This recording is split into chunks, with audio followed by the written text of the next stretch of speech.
Iya.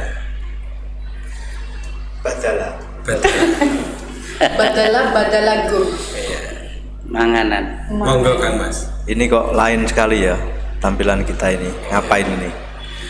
Ya memang 11 Maret itu nuansanya sangat lain kawan. Pakai Samar. Sumir. Sumirat. Samar. Sumirat. 11 Maret. Ono apa? Nambah nopo iki? Dino Jumat. Keramat. Keramat. Keramat. Bahasane ono apa ora iki? Ya ono ya ono. Ya ora. gak ono. Ya ono. Wong pancene ono. Romo. Siap. 11 Maret surat perintah. Tahun 6 berapa? 66. 66 setelah kita bahas kemarin Romo. Itu sebenarnya ada apa tidak? Andri mengatakan punya 3 versi. Nah ini kok kayak Android ya. Apa saja? Surat perintah kok ada 3 itu loh. Emangnya kayak Android? Kalau kita melihat realitas yang ada bahwa surat perintah itu nyatanya ada, tetapi tidak ada. Nah ini. Tidak adanya kita lihat dan kita pahami bahwa sampai hari ini semua pihak selalu mengatakan bahwa naskah aslinya di mana, kan begitu. Bukti autentik. Ada ya. Tapi ada.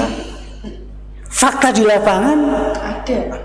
Praktek. naskah itu Dipakai. digunakan untuk gitu, mengatur tatanan baru setelah 11 Maret pada waktu itu. Artinya apa? Bahwa dengan adanya utusan dari Pak Harto kepada 3 jenderal yang dianggap oleh Bung Karno pada waktu itu, apa yang diinginkan Pak Harto melihat kondisi negara pada waktu itu adalah wajar dan normal. Tapi kenapa mau? Kok Pak Harto itu nyuruh orang kok nggak sendiri gitu loh? Minta sendiri. Itu menurut pendapat kita bersama atau menurut para pengamat, kita juga bisa pahami bahwa situasi pada saat itu orang atau pemimpin yang memungkinkan Soeharto sebagai pangkostrat pada saat itu, dan kita melihat para jenderal-jenderal di kala itu, kita tahu toh bagaimana posisi Pak Abdul Haris Nasution, bagaimana posisi Pak Ahmad Yani pada saat itu. Memang menurut Bung Karno dipandang tepat bahwa Pak Harto itu yang diminta memang untuk mengendalikan negara. Mengendalikan, mengamankan bukan berarti mengambil alih posisi Presiden Soekarno pada waktu itu atau mengambil alih kekuasaan yang mendasarkan pada surat perintah 11 Maret. Surat perintah 11 Maret dihajarkan untuk mengendalikan, mengatur keamanan dan ketertiban, dan setelah itu diminta oleh Bung Karno. Kalau kita melihat isinya kan jelas bahwa di dalam isi pada waktu itu yang dibawa oleh Pak Amir Mahmud, oleh Pak Yusuf, oleh Pak Basuki Rahmat pada waktu itu, kita ketahui bersama kawan bahwa isi daripada Super Semar itu adalah mengambil segala tindakan yang dianggap perlu untuk terjaminnya keamanan dan ketenangan serta kestabilan jalannya pemerintahan dan jalannya revolusi, serta menjamin keselamatan pribadi dan kewibawaan pemimpin, Panglima tertinggi, pemimpin besar revolusi, mandataris MPR, demi untuk keutuhan bangsa dan negara Republik Indonesia, dan melaksanakan dengan pasti segala ajaran pemimpin besar revolusi. Yang pertama. Yang kedua adalah mengadakan koordinasi pelaksanaan perintah dengan panglima-panglima angkatan lain, dengan sebaik-baiknya, dan yang ketiga supaya melaporkan segala sesuatu yang bersangkut paut dalam tugas dan tanggung jawabnya seperti tersebut di atas. Logikanya bahwa surat perintah itu bukan peralihan kekuasaan, bukan perebutan kekuasaan, bukan transfer authority, tetapi diajarkan bahwa Pak Harto sebagai Pangkostrat pada saat itu orang perwira yang dianggap paling relevan untuk mengamankan, untuk melaksanakan stabilitas nasional di kala itu, dan setelah itu mereka harus melaporkan kepada yang memberi. Namun di dalam perjalanannya Pak Harto pada saat itu malam harinya langsung melaksanakan apa yang menjadi memaknai daripada perintah surat perintah tersebut dengan membubarkan PKI, yaitu mengambil sikap terhadap para menteri dan semua jajaran yang mengandung unsur-unsur PKI, kan begitu. Dari situlah maka dalam perjalanan lanjut Bung Karno mengerti hal tersebut, sehingga Bung Karno pada saat itu juga akhirnya mengirim surat kembali, kan begitu. Kedua berarti. Yang kedua di tanggal yang sama. Pada tanggal hari berikutnya 12. Ya, itu untuk segera dipertanggungjawabkan apa yang dihajatkan Bung Karno dengan 11 Maret itu bukan seperti itu. Tapi surat itu tidak ada ujung pangkalnya. Hal tersebut bukan berarti kami tidak berdasar menyampaikan persoalan ini. Ini disampaikan oleh beliau Bapak Prabowo Sutejo, yang notabene beliau adalah saudaranya Pak Harto. Lah monggo, pada kondisi seperti ini kita mencoba untuk menelaah bersama-sama, bukan berkeinginan untuk menciptakan iklim yang lebih gaduh di dalam negara kesatuan Republik Indonesia pada era sekarang. Akan tetapi peristiwa 11 Maret adalah merupakan tonggak sejarah yang memang harus betul-betul diperhatikan, sehingga generasi sekarang ini harus memahami. Jadi sebenarnya apa tuh 11 Maret itu? Apakah sekedar peralihan kekuasaan biasa dengan latar belakang huru hara yang sebelumnya terjadi di depan istana dan macam-macam, dengan kontroversi cara pandang, dalam tanda petik dengan kontroversi cara pandang. Ada yang mengatakan bahwa ini ada keterlibatan ini, keterlibatan dan macam-macam. Namun kita patut ketahui, di dalam pergeseran kekuasaan yang ada pada 11 Maret dan tahapan berikutnya, memang ada peran daripada oknum-oknum angkatan bersenjata pada saat itu. Ini pokok. Artinya apakah oknum angkatan bersenjata tersebut ingin menggulingkan negara? Toh ternyata juga tidak.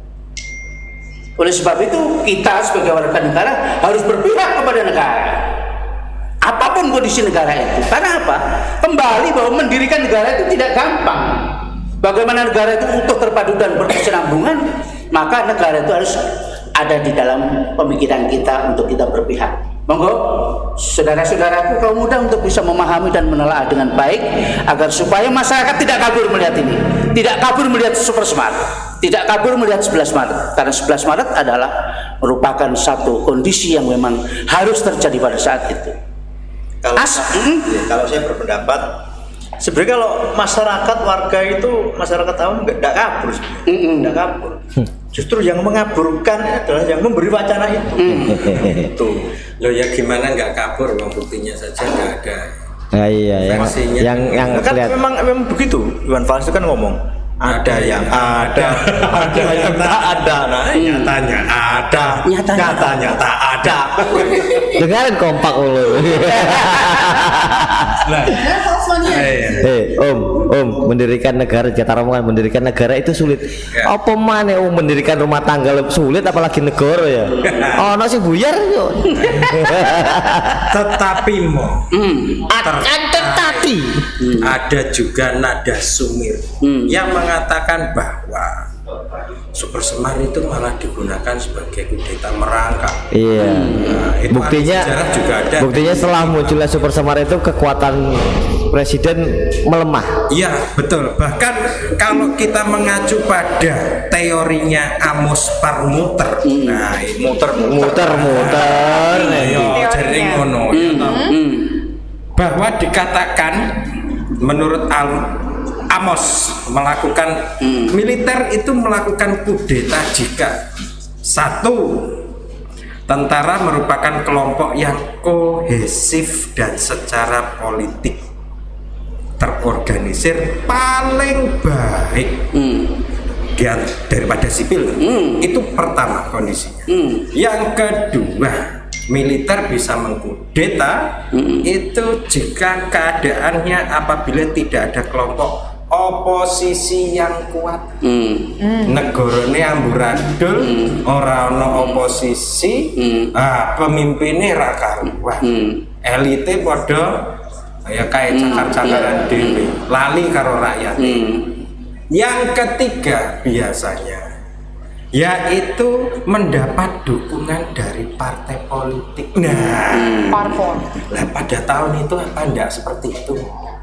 Kondisi pada tahun itu memang yang menjadi pemantik adalah dinyatakan yang menjadi pemantik adalah apa? Partai kan? Oh iya, partai. Yang menjadi pemantik kan menurut cara pandang sebagaimana teori Anda tadi itu, yang menjadi pemantik adalah partai. Kita ketahui partai itu adalah partai komunis. Ya, dari situ kalau dikatakan itu kudeta merangkak, memang patut untuk kita kaji sejauh mana aspek yuridis daripada eksistensi Super Semar, baik itu palsu ataupun asli, adalah keabsahannya daripada surat perintah tersebut dalam pelaksanaan mekanismenya dalam pemerintahan selanjutnya. Karena kita tahu bahwa dengan Super Semar itu maka sudah ada dua era membedakan antara era Orde Lama dengan era Orde Baru, sehingga kajian konstitusi itu juga dilakukan oleh para ahli. Kita ketahui bersama, kalau itu kita anggap misalnya revolusi, itu kita anggap kudeta merangkak, oke ya, tidak ada masalah bagi kami sebenarnya, karena itu bisa dipertahankan, ya, dilaksanakan. Ada pengakuan, baik itu dalam pengakuan dalam negeri maupun internasional, dalam bentuk hubungan diplomatik, yaitu dalam hubungan ekonomi dan macam-macam, sampai bertahan sekian puluh tahun, 32 tahun. Sehingga dari kondisi seperti ini, logika hukumnya bagaimana? Betul. Benar toh? Iya. Berarti sah, tidak sah sama dengan sah. Lalu apa yang kita persoalkan? Apakah karena sebuah kesepakatan berbangsa dan bernegara akhirnya ya wes sah? Mau cuma kayak gitu aja. Suasana seperti ini tidak semudah kita bayangkan seperti itu. Akan tetapi suasana seperti ini adalah suasana yang memang terjadi pertentangan yang luar biasa. Tarik ulur toh kita ketahui. Mulai dari awal kita ketahui ada isu Dewan Jenderal, Dewan Revolusi dan macam-macam. Ini berarti kan ada bibit. Ada bibit. Dan kita ketahui semua bibit-bibit itu semua banyak juga melibatkan hal tersebut. Kita yang sampaikan di depan tadi. Jadi kita ketahui bagaimana akhirnya setelah Pak Harto menjabat sekian tahun ini, toh akhirnya juga ada kegiatan seperti itu terhadap siapa? Terhadap Pak Harto kan? Baru. Ya toh? Dan di dalamnya itu siapa? Ya orang-orang lama juga. Dari kondisi itu maka terkesan sejarah terulang kembali. Ya. Walaupun ada sebagian orang mengatakan tidak percaya terhadap Sejarah. Cokro Manggilingan ini. Cokro Manggilingan. Sejarah kan begitu. Padahal sejarah itu bisa juga berulang dengan wajah yang berbeda tapi esensinya mendekati kesamaan. Itu siapa yang ngomong ya? Barusan.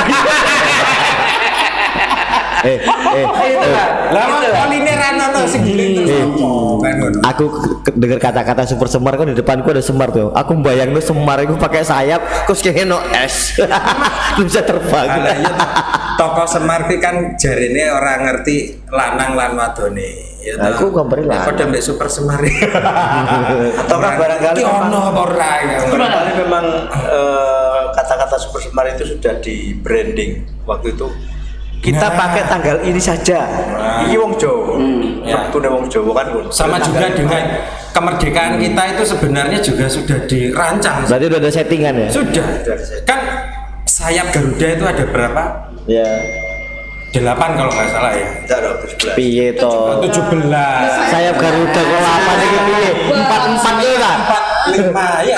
Saya bayang no, saya baru udah 8 itu buat sini 4 ini 4. Ekornya ada 8. Itu kan 17 Agustus 45. Coba bayangkan kalau kita itu merdeka Kita 1 kembali. Januari 45. Kita kembali kita kembali Saya ke Ini Semar bukan Garuda. Oh iya ini sempat. Lah iki mau jarine wis di iki Setting. setting. Enggak artinya, tapi justru setelah 11 Maret 66 itu kekuasaan Bung Karno seolah-olah sudah Ya, melemah. sama sekali Melemah. sudah tidak nampak, sudah terpangkas kan? Betul. Karena dihandle langsung oleh Pak Soeharto. Harto. berarti yang menjalankan pemerintahan Pak Harto bersama orang-orang kepercayaan beliau kan. Berarti secara teknis presiden langsung berganti pada 11 Maret itu. Terkesan seperti itu. kira-kira Bung Karno tahu enggak ya kira-kira kalau nanti ini saya serahkan ke Pak Harto itu akan begini ceritanya atau barangkali punya alternatif lain, oh ke Pak Nasution aja biar aman gitu barangkali. Iya. Analisis kita kan pada saat itu sampai hari ini juga tidak seperti itu kan. Iya. Karena Bung Karno pada saat itu hanya surat perintah untuk mengamankan keamanan dan ketertiban. Esensinya mengamankan, mengendalikan. Dan setelah itu kan lapor terhadap pemilu besar.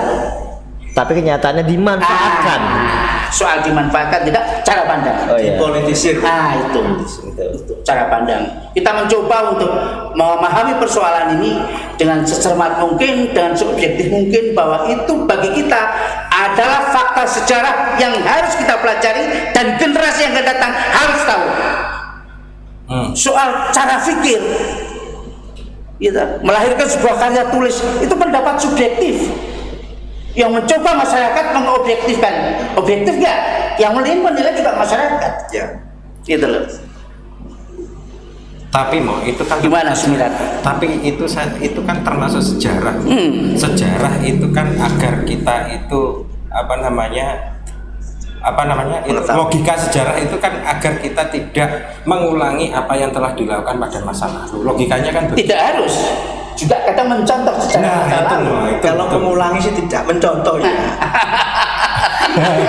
Loh, iya kan? Berarti ada ATM ya, amati tiru modifikasi. Iya. Nah, sejarah dibegitukan nah. Kalau seperti itu mau. Nah, kalau saya umpamanya jadi presiden Indonesia ya takut mau karena apa? Punya sejarah yang seperti itu. Dan ini kalau Super Semar ini tidak diluruskan seperti apa? Yo, saya pribadi Ya wajar. Mana kayak Lawang gitu. Anda jadi rakyat aja takut apalagi jadi presiden. Kita tahu bersama ya. Ada bayang-bayang itu loh. Ya, Bung Karno turun ke Pak Harto kan begitu ya. Ya. Pak Harto diturunkan dengan cara yang agak sedikit sama juga dengan Bung Karno. Iya. Maka ada Gus Dur kan begitu. Gus Dur kan juga. Gus Dur juga seperti itu. Iya. Lah, hal-hal seperti inilah, kajian-kajian yang seperti ini kan dibutuhkan kecerdasan fikir generasi berikutnya, terutama yang ada di dalam sipil dan militer yang mempunyai kewenangan, mempunyai hak dan kewajiban untuk mengelola negeri ini mengarah kepada upaya perwujudan janji nasional yang tertuang di dalam hukum dasar kita, kan begitu. Ya. Sudah barang tentu konstitusi ini adalah merupakan sebuah landasan pokok bagi semua pihak untuk melaksanakan, walaupun konstitusi itu bisa dirubah dengan secepat mungkin dengan cara saya yang dolanan politik para politisi kan begitu. Saya lebih cenderung mengatakan para politisi karena mereka yang ada di dalam gedung dewan itu kadang-kala di dalam merubah hukum dasar itu seperti merubah apalah seperti orang suwe malik Tangan, balik tangan. yang penting memenuhi unsur pasal 37 jabarannya bagaimana. Padahal di dalam kesepakatan hati kita untuk membangun negeri ini, konstitusi adalah merupakan satu nafas kita untuk melaksanakan pemerintahan baik dan benar. Betul. Nah, artinya berarti tadi gimana mau? Saya famanya khawatir dengan sejarah itu terulang lagi. Pasti Maka ini terulang. kan harus diluruskan. Pasti terulang. Pasti terulang. Pasti terulang. Waduh, Mau. Karena apa saya Terus katakan? gak usah jadi presiden. Karena apa saya katakan bahwa model-model seperti ini, Ya. model-model seperti ini pasti terulang. Kenapa? Karena mekanisme pemerintahan itu ada titik jenuh kadang-kala. Betul. Nah, pada saat itu kita sudah kalau memang kita tidak mengharapkan keterulangan seperti itu, yuk marilah kita bersama-sama bersepakat diri dong. Saya minta pendapat mau. Tadi dikatakan terkait Jaluan. dengan ada sipil dan militer. Nah, ini menurut Pak Salim Said. Dia mengatakan bahwa unik kalau negara Indonesia itu TNI. Nah, langsung saja institusi ya. TNI atau tentara negara kita itu, negara Indonesia itu tuh terbentuknya itu berbeda dengan negara-negara yang lain. Karena apa? Kalau di negara-negara yang lain, tentara itu terbentuk karena institusi negara yang membentuk. Nah ya, kalau di kita enggak, rakyat yang membentuk sendiri. Terus? Nah, kalau seperti itu artinya sipil dan militer kalau di Indonesia hubungannya seperti apa menurut panjenengan? Oleh sebab itu kita harus mengetahui bersama bahwa sejarah berdirinya negara kita punya berbeda dengan sejarah berdirinya negara mereka punya. Kan begitu. Apa bertentangan terus? Bukan bertentangan, tidak mungkin bertentangan. Justru karena kebersamaan, laskar-laskar itu menyatukan diri menjadi kekuatan yang luar biasa. Akhirnya bersepakat untuk mewujudkan kerentek ide bernegara untuk diwujudkan menjadi negara.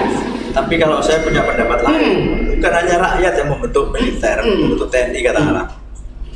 Ada peta, ada kenil, Laskar-laskar. lulusannya alumninya itu kan. Makanya itu menyatu harusnya itu negara itu loh yang dan negara belum ada ya waktu Nah itu kolonial ya. Oleh sejarah lahirnya kan beda. Kalau angkatan bersenjata itu bentukan negara yang telah ada, tapi kalau di Indonesia sebelum negara ada itu sudah ada bentuk laskar-laskar. Nah, apakah Pak Karno dulu itu dengan dengan militer itu ya sipil, Pak Karno katakanlah sipil, yang militer adalah dari golongan yang militer semuanya itu, apa hubungannya baik-baik saja atau gimana? Kita tidak bisa melepaskan persoalan tersebut. Kita ketahui bahwa di dalam komposisi kenegaraan, misalnya di dalam Dewan Perwakilan Rakyat, baik gotong royong semua ada unsur militer. Dalam susduknya, susunan kedudukan ada unsur militernya semua. Sampai ada dua fungsi kan unsur militer. Nah kalau saya melihat ini kalau saya melihat karena waktu itu militer boleh berpolitik. Ini masalahnya. Apa nggak meresahkan warga juga ya? Militer berpolitik. Betul. Kalau militer berpolitik dia punya senjata. Nah itu. Dan dulu rata-rata kan pemerintahan banyak kan dari militer kan. Militer semua ya udah baru itu. Ya. Itu setelah ini setelah udah lama kan. Punya hak pilih kan? Hak pilih. Ini sudah tidak. Nah, sekarang kan udah nggak ada. Iya. Tapi tetap bahwa Perwakilannya masih ada. tetap bahwa manifestasi mereka juga muncul. Karena apa? Kalau tidak ada militer di dalam pemerintahan, negaranya akan rawan. Sangat rawan. Sebab negaranya akan berubah, bisa kokoh, bisa tegak berdiri itu apabila angkatan bersenjatanya settle kuat. Kalau tidak, Guleno negara itu dengan junta militernya orang sudah mijit boy ranting. Seperti di Myanmar. Nah, Gampang diserang. gampang diserang. Siapapun pemimpinnya kan. Hari ini pun kita lihat kekuatan militer, walaupun beliau sudah purna misalnya, walaupun kekuatannya kuat. Masih punya jaringan. Masih punya jaringan. Sel. Nah ini kembali kepada Super Semar, maka kita ketahui bahwa sampai sekarang itu keabsahan Super Semar itu secara konstitusional bagaimana harus kita sikapi. Betul. Gimana itu? Kalau saya menyikapinya ya menganggap Super Semar itu mitos itu aja. Mitos. Mitos. Oh ya. Karena barangnya tidak ada. Ya karena percaya Khayalan ya. Mitos ada terus. Bisa tapi kan, dirasakan. tapi kan itu kalau menurut Rendra ya perjuangan adalah pelaksanaan kata-kata. Meskipun mitos ternyata bisa dilaksanakan. Iya. Karena apa? Hasil daripada laboratorium forensik dinyatakan bahwa yang asli tidak ada. Belum ditemukan. Belum ditemu. Dengan harapan pada waktu itu bahwa yang Pak Yani sudah kabundut, Pak Basuki Rahmat yang sudah juga kabundut. Ketika terakhir diajarkan Pak Yusuf berkenan gitu, ternyata Pak Yusuf juga tidak menyampaikan sampai akhir Ya beliau. Ya mungkin Ki Husnul Khotimah sedaya. Ya jadi seperti itulah kawan dan sahabat, kalau para pemirsa semua memahami bahwa Super Semar itu memang secara orisinil keasliannya tidak ada, tetapi dalam faktanya ada dan dilakukan oleh para pengemban surat perintah, dilaksanakan dengan sepenuhnya, tidak dipertanggungjawabkan kepada presiden untuk berikutnya, yang pada gilirannya 1 hari setelah itu presiden berkirim surat, tapi tidak ada sebuah jawaban dan begitu menghilang begitu saja, sebagaimana dikatakan oleh Pak Prabowo Sutejo yang notabene adalah ini memang. Ataukah barangkali Prabowo Sutejo itu ngarang, barangkali loh, kita tidak tahu, barangkali Persoalan ngarang dan tidak, ini kita ada di forum yang menyampaikan by data dan info.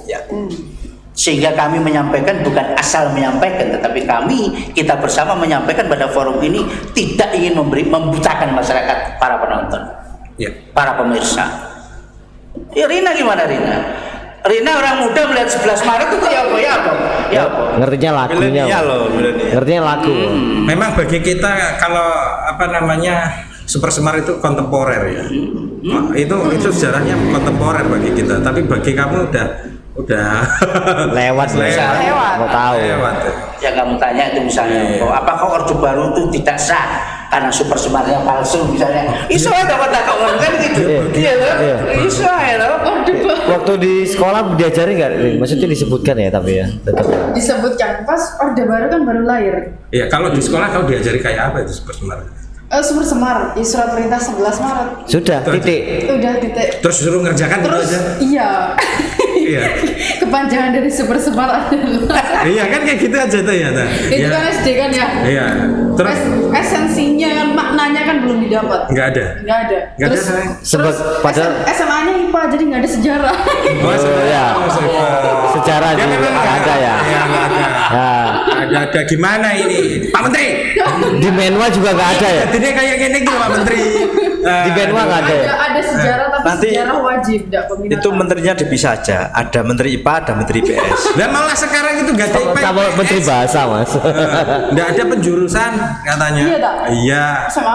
Iya. Nah itu gimana itu Pak? Tambah jadi koyok kowe iki kabeh iki mau. Kok malah takon. Lah iya kok malah. Kalau saya melihat begini Ramo, barangkali ada semacam gap antara, saya melihat katakanlah Bung Karno dengan militer waktu itu di era-era awal kemerdekaan. Artinya begini, Bung Karno itu lebih bersikap diplomatis terhadap kolonialisme, diplomatis. Tapi kalau militer waktu itu di eranya Pak Dirman, konfrontatif. Iya, gerilya. Dia gerilya, nggak mau diplomatis, nggak mau. Terus Gimana itu? dalam mencapai sebuah keberhasilan ada 2 metode, Ya. itu ada diplomasi, ada peperangan. Gitu. Sehingga dua-duanya harus simultan. Ketidakcocokan itu kan penempatan strategi, Dinamika aja.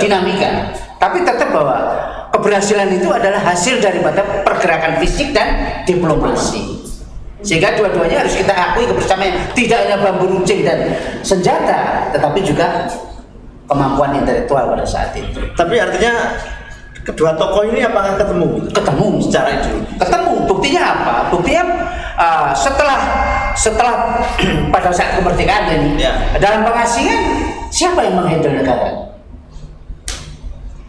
Siapa? Kan tetap Jeng Sultan sama Sudirman. Sudirman kan? Itu Sri Sultan 9. Contoh seperti. Tapi kita ketahui kembali kepada persoalan bahwa Super Semar itu ada fakta yang menarik ya, yang perlu dibahas bersama. Yang pertama adalah Super Semar merupakan surat perintah Presiden Soekarno. Yang pokok, Super Semar adalah merupakan surat perintah Presiden Soekarno.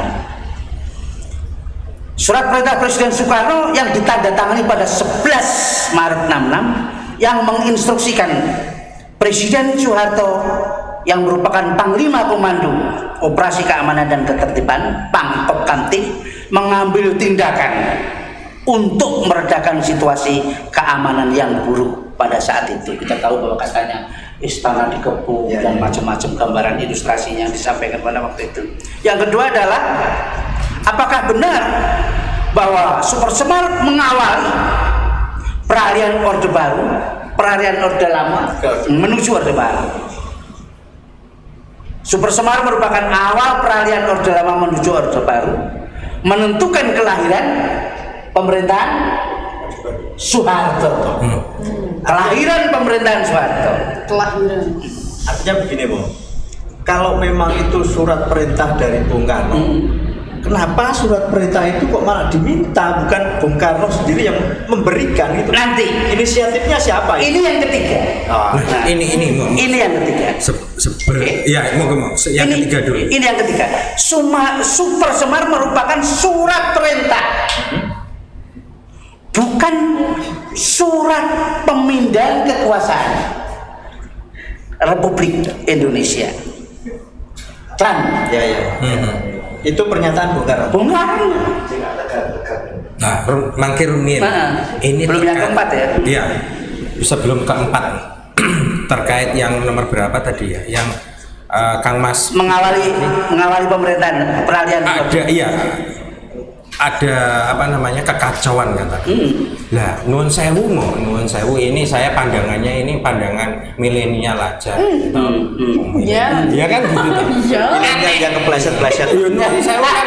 Ya kepleset-pleset ora masalah. Yang penting ini aneh bagi kita ini. Anak tapi nyata. Ya, satu sebagai presiden loh. Lah apa gawe surat perintah?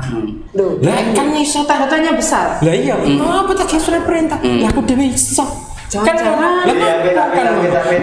Kita itu melihatnya jangan-jangan. Ono teh ya. Jangan-jangan itu semua adalah rekayasa sosial. Menurut catatannya, wah CIA yang sudah diterbitkan, yang kemarin itu mah yang geger. Nah ini ceritanya, tanggal 3 Maret menghadapi aksi demonstrasi yang dilakukan mahasiswa ibu kota, Soekarno memerintahkan penutupan Universitas Indonesia di Jakarta. Loh, masih mampu loh menutup universitas. Tanggal 3 Maret, 8 Maret, 66. Ini adalah catatan apa namanya CIA. Bagaimana Oke. terbit 8 Maret, mahasiswa Indonesia makin intens menyuarakan anti pemerintah, mengambil alih dan menjarah Kementerian Luar Negeri. 10 Maret, usai bertemu dengan Soekarno, para pemimpin parpol mengeluarkan dukungan terhadap presiden dan mengecam demo anti pemerintah. 11-12 Maret lah yaitu yang ada di istana dan lain sebagainya. Akhirnya terbit Super Semar itu. Ini bahkan kalau di catatannya yang saya ambil dari Historia itu sampai tanggal 10 April itu 1966 terkait dengan rekayasa sosial adalah suatu bentuk intervensi dengan dikasih bumbu-bumbu begitu. Tujuannya adalah untuk apa? Adanya perubahan sosial. Jangan-jangan demo-demo itu juga ditunggangi. Loh, kalau berbicara ditunggangi jelas. CIA berani mengutarakan seperti itu, membuka seperti itu setelah sekian puluh tahun. Orde Baru sudah tumbang. Orde Baru sudah tumbang, Bos. Dan dianggap oleh itu sana sudah tidak berguna. Tidak berguna. Tidak berpengaruh. Lah, khawatir kita sehingga masyarakat itu kalau melihat demo-demo kayak gitu ya rada-rada ora percaya. Biasa.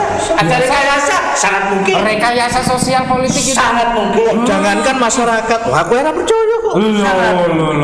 Loh, ya. Aku ki sering liputan Mas aja netralis nek ana demo-demo ojo kagetan. Ojo kagetan, ojo gumun. Biasa. Tahun 96 wis ono kaya Akeh Sekarang peninggalan. begini loh. mau Sekarang begini, saya tuh kan sering memperjuangkan, meliput kegiatan katakanlah buruh yang memperjuangkan nasibnya, haknya terkait kontrak atau ini nih. Nah terus aku sing memperjuangkan aku ki sopo? ya. Memperjuangkan wong terus. Iya. Sedangkan nasibku ya kontrak padha ae, Pak. Oh iya. Ngono kadang diperjuangno ruwet. Tak catet wis ping pindho nek curhat ning kene wis ping Iya. pindho. Oh pengen telu adine, sampean gak moco. Enggak begini kok, menyambung tadi. Saya pernah baca artikel yang ditulis oleh Eros Jarot. Sudah ini kan, Eros Jarot itu ke siapa, orangnya siapa sudah jelas. Artinya begini, ada rekayasa surat perintah 11 Maret itu misalkan begini.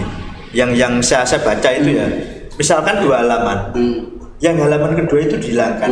Kalau saya menduga yang di poin keempat tadi yang dihilangkan, itu mungkin barangkali di halaman kedua. Jadi yang poin ke berapa, keempat tadi? 3. Peralihan kekuasaan. Iya, 3. Bukan keempat ya? Dia keempat lain. Oh lain ya? Itu tadi kemungkinan yang direkayasa, itu dihilangkan. Tegas dikatakan oleh Bung Karno bahwa Super Semar Super Semar bukan surat pemindahan kekuasaan. Dan lain-lain diselenggarakan dengan cara seksual. Undang-undang dasar. Proklamasi. Malah udah Tegas Pak Harto pada saat itu bahwa perintahnya Bung Karno kepada Pak Harto pada waktu itu adalah mengamankan, mengatur, mewujudkan keamanan dan ketertiban. Dan setelah itu beliau harus kembali. Berarti tindakan Pak Harto melampaui. Tetapi itu fakta yang sudah terjadi, Sudah terlanjur sekarang.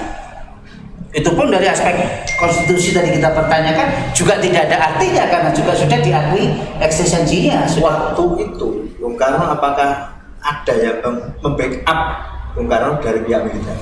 Kita ketahui bersama bahwa pada saat itu kita ketahui bahwa Soekarno tidak berdaya di Wisma Yasu. Itu aja. Mengapa itu terjadi? Wallahu a'lam, ya sama-sama tidak tahu. Ya Amos tadi sudah bilang. Itulah, oleh sebab itu juga tadi dikatakan bahwa itu adalah kudeta yang merangkak kan gitu. Dan itu kudeta merangkak itu dia lakukan secara terus-menerus rutin dan akhirnya melahirkan sebuah penguasaan terhadap kekuasaan. Ya tadi itu. Ya, itu akhirnya menjadi peralihan kekuasaan. You mau katakan kudeta merangkak, you mau katakan kudeta terselubung, apapun namanya pada waktu itu, pasti banyak orang berpendapat dengan pandangan yang berbeda sesuai dengan kepentingan politik pada saat itu dan di mana posisi mereka pada saat itu. Pro Super Semar menolak Super Semar, pandangannya pasti berbeda. Tapi artinya kan begini, kalau saya mengiyakan katakanlah, toh nyatanya waktu itu kan memang sembako mahal, tanah langka mahal. Tapi Pak Harto itu kan membuktikan bahwasanya dia mampu, dia bisa membuat stabilitas nasional. Harga-harganya murah. Stabilitas keamanan. Itu kan ternyata mampu Pak Harto. Artinya boleh dong kita mengakui.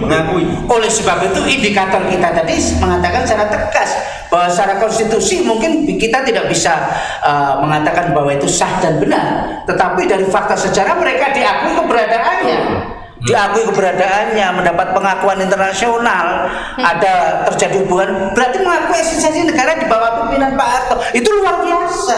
Dipertahankan kan, mampu dipertahankan. Atau kan barangkali itu by setting itu artinya begini, sebelum peralihan kekuasaan di era tahun-tahun 65 itu, pergolakan revolusi, sengaja nggak tahu ini tangan-tangan siapa kita nggak tahu, lihat di apa namanya, Lihat sejarahnya. ya sejarah. Iya. Memang disetting begitu, jadi bahan makanan pokok itu dimahalkan. Segala sesuatu mahal. Ya harapan kita Rekayasa lagi. Oke. Rekayasa Harapan itu lagi. jangan dikorelasikan dengan saat ini loh. Ya. Oh iya. Hampir saya ngomong. Hampir. Cuma dengan harapan bahwa Rekayasa sosial. bahwa kita ketahui eksistensi sebuah negara itu pasti diapit oleh dua kekuatan besar. Betul. Dua kekuatan ideologi. Ya, nasionalisme kita pasti dibayang-bayangi oleh kekuatan-isme yang lain. Pasti dong. Pasti. Tapi sejauh mana kita bisa mengiyakan secara utuh, itu kan butuh penelitian, butuh perlakuan dan pengamatan yang cukup jeli. Sebagai seorang peneliti, kapasitas kita bukan ke sana. Kapasitas kita menyampaikan kepada masyarakat ini ada dan faktanya seperti ini. Ojo ngantek kan begitu. Harapan kita kan tetap kondusif negara di belakang. Amin. Barangkali ada salah satu ideologi yang kok gak didawakno ini padahal apik seru ya. Iya.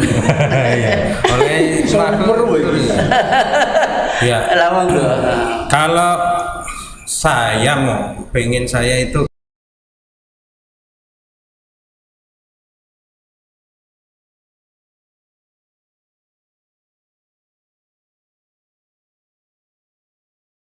di entah itu super semar, oke lah kita sebut benar gitu. Cuma melakukannya tidak baik. Cuma begini, Anda patut ketahui bahwa pergerakan Soeharto dalam super semar itu hanya butuh waktu 24 jam loh. 24 jam. Setelah itu dia penerbitan surat sakti tersebut, Soeharto membubarkan PKI kan? Ya. Menangkap kabinet Ya. dan orang-orang dekat Soekarno. Ya. Terus dikemanakan? Dibui. Ya itulah. Penjara tanpa pengadilan. Ya. Termasuk keterlibatan dianggap PKI sebagai pemantik. Ya.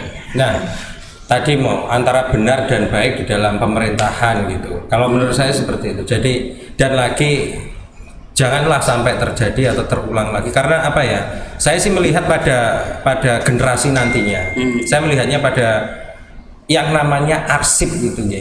Arsip itu mulai dari zamane Singosari, Mojopahit nganti saiki, arsip-arsip itu kan ada semua. Itu peta sejarah kita. Kalau ada peta sejarah arsip kita yang seperti ini, amburadul kayak gini, takutnya tadi multi atau Diselewengkan. membuat contoh lagi Multi tafsir ya? Iya, ini dilakukan kembali. Jangan sampai begitu. Kita sudahi saja seperti ini. Oke, kita sepakati sudah. Oke, Nah, tapi ya sudah. gitu, jangan dicontoh Nah. dan jangan diulangi lagi gitu. Sudah. Nek iso presiden peralihan kekuasaan presiden dari presiden 1 ke 2. Wes mari ki kowe ae. Ngono. Apik ngono ae. Kok mari ki kowe Ngono. Dan yang perlu dicatat ya, para pemirsa, Ya. sekali lagi yang perlu dicatat para pemirsa, bahwa menurut, kembali lagi saya ulangi, adik Pak Harto, Prabowo Prabowo Sutejo. surat itu tidak eksplisit memerintahkan pembubaran PKI. Artinya Sebab itu pula Soekarno menerbitkan surat kedua tanggal 13 Maret. bukan 12 Kan, 13 Maret untuk menganulir keputusan. 11 Maret. Lah, Iya kan? ada kayak gitu. Ya. Nah, berarti Dan surat itu serupa dengan Super Semar. oh gitu. Namun naskah asli surat perintah itu hingga kini lenyap tanpa bekas. Juga nggak ada. Berarti nanti kita bergandeng tanggal 13 begitu memunculkan surat tadi, Pak. Oke. Nah, begitu. Gandeng lanjutan. Bergandeng lanjutan. Berarti nanti ada surat. Ya, dan generasi milenial Balas. dimohonkan Iya, ini untuk membaca belum surat istri Soekarno kepada Ya. Pak Harto nih. Ada juga Dewi Soekarno kepada suatu banyak. Dimas Diajeng dan netralis yang mencintai sejarah dan Yang tidak mencintai. ya harus mencintai sejarah, karena sejarah adalah bagian dari kedewasaan kita berbangsa dan bernegara, membawa kita kepada kesadaran kita untuk berbangsa dan bernegara. Itu artinya sejarah bagi kita semua. Terkait dengan Super Semar,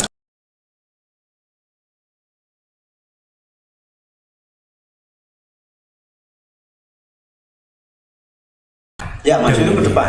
Tenang aja. Ke jalan tadi. Betul. Studionya ke jalan. iya, kita Oke. Siapa? sudah 30 menit lebih ya 1 jam. menemani Hampir 1 jam. Dimas Diajeng dan netralis di live Facebook Cedik Geni. Tapi sebelumnya satu aja mau nasihat untuk Dimas Diajeng dan Baik, netralis serta terima rakyat kasih, Pak Indonesia. Denny. Apa ini? Semar ini sangat berubah. Jadi dalam persoalan ini, dalam bahasan seperti ini, satu kata saja untuk para Netralis Dimas Diajeng. Dimas Diajeng netralis. Gitu. Jangan lupakan sejarah. Jas merah.